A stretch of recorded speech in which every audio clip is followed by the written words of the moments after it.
जय जगन्नाथ सांग मैंने welcome to my YouTube channel Biswajit Pintu Odia blog. तो आज आपण मानक बहुत बढ़िया जगह गोटे भद्रक माँ दपानाकाली पीठ बुलाई देवी। मु ऑलरेडी पहुँची सारी माँ दपानाकाली पीठ रे। तो ये दपानाकाली गेट्रे मुझे भितर को पशिली। तो बहुत बढ़िया जगह एटा पाखापाखि भद्रक 35 किलोमीटर हम।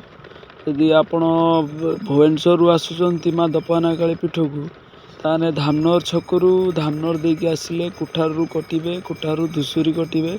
धुसुरी एटा 9 किलोमीटर पाखापाखि। धामनगर छकरू एटा आमर हम 25 किलोमीटर। आ भद्रक आसिले आपन को 35 रु 30 किलोमीटर भितर हम। तो बहुत बढ़िया पीठटे। बर्तमान मो माँ के पाखे पहुँच जाइए। माँ को टे दर्शन करदवा। आपण को जगटा को मुझे बहुत भल भाव में बुलेगी देखेबी। बहुत बढ़िया जगह। माँ को सदा बेले भक्तों प्रति तांकर आशीर्वाद रही। जी भी जो भली मनस्कामना करती तार पूरण हुए। माँ को सबुठार बड़ मेला हुए आमर मकर संक्रांति की बहुत बड़ मेला लगे। मु आगुरी टे दुकान नहीं कि आसे। बर्तमान तो आ दुकान नहीं कि आसी पारु नहीं।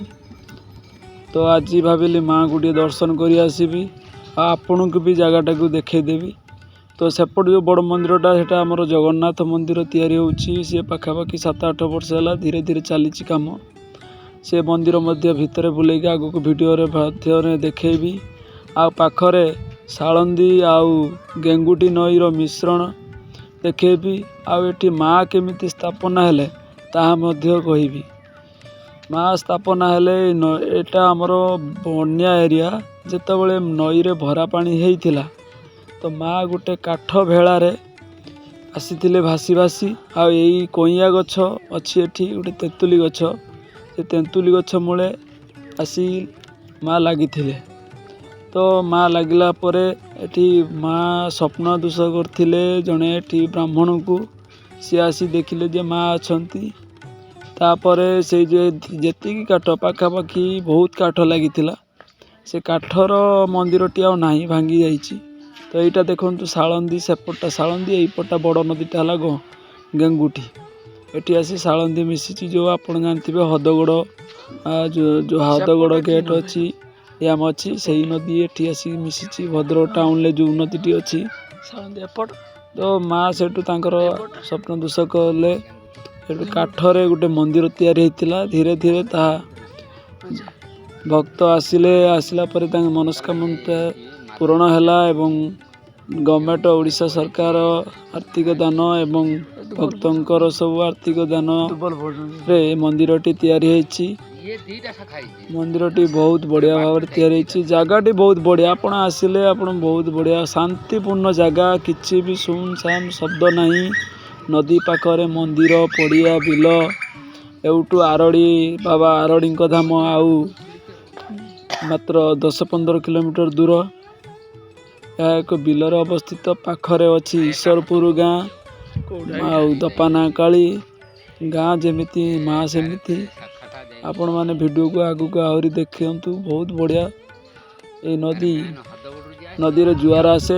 जुआर आसी तो से फुल पानी ए नदी की जदि आपण आसुचंती ए नदी की भूल भी पसंद नहीं। ए नदी हद पंक एवं कुंभीर विपद मध्य अच्छी। तेणुक आपड़ जिते बड़े आसुचंती कूलर छिड़ा देखंतु। अति सावधान सह देखंतु। केबे हेले नई भितर को पसंतु नहीं।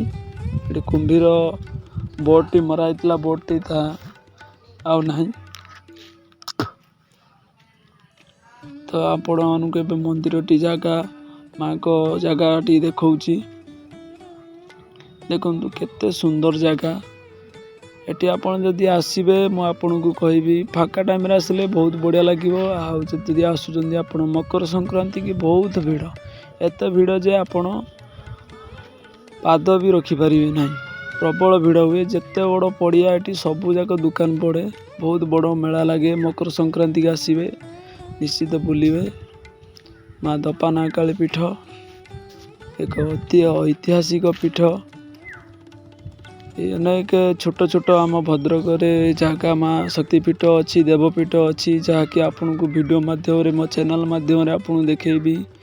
ଆମ ବ୍ଲଗ୍ଟି ମୋ ଭିଡ଼ିଓଟି ଭଲ ଲାଗିଥିଲେ ମୋ ଚ୍ୟାନେଲ୍କୁ ସବସ୍କ୍ରାଇବ୍ କରିବେ ଏବଂ ପାଖରେ ଆମର ବେଲ୍ ଆଇକନ୍କୁ ଦବାଇବେ, ଯାହାଫଳରେ ଆପଣଙ୍କୁ ଆଗକୁ ଆସୁଥିବା ଭିଡ଼ିଓ ଗୁଡ଼ିକ ନୋଟିଫିକେସନ୍ ନେଇଯିବେ। ଯଦି ଆପଣମାନେ ଆମ ଫେସବୁକ୍ ପେଜ୍ରେ ଦେଖୁଛନ୍ତି ତାହେଲେ ଆମ ଫେସବୁକ୍ ପେଜ୍ ଇଣ୍ଡିଆନ୍ ଲାଇଫ୍କୁ ଫଲୋ କରିବେ। ଚାଲନ୍ତୁ ମୁଁ ଜଗନ୍ନାଥ ମନ୍ଦିର ଦେଖାଉଛି ଭିତରେ କେମିତି କାରୁକାର୍ଯ୍ୟ ହେଇଛି। ଏଠି ପଥର ନୁହେଁ, ଇଟାରେ ସବୁ କାରୁକାର୍ଯ୍ୟ ହେଉଛି। ଦେଖନ୍ତୁ କେତେ ସୁନ୍ଦର ଭାବରେ ଆମର ମିସ୍ତ୍ରୀ ଭାଇମାନେ କେତେ ସୁନ୍ଦର ଭାବରେ କାର୍ଯ୍ୟ କରୁଛନ୍ତି। ଏଠି ଯେଉଁ ଦୁଇଟା ପିଣ୍ଡି ଦେଖୁଛନ୍ତି, ଏଠି ସିଂହ ବସିବ।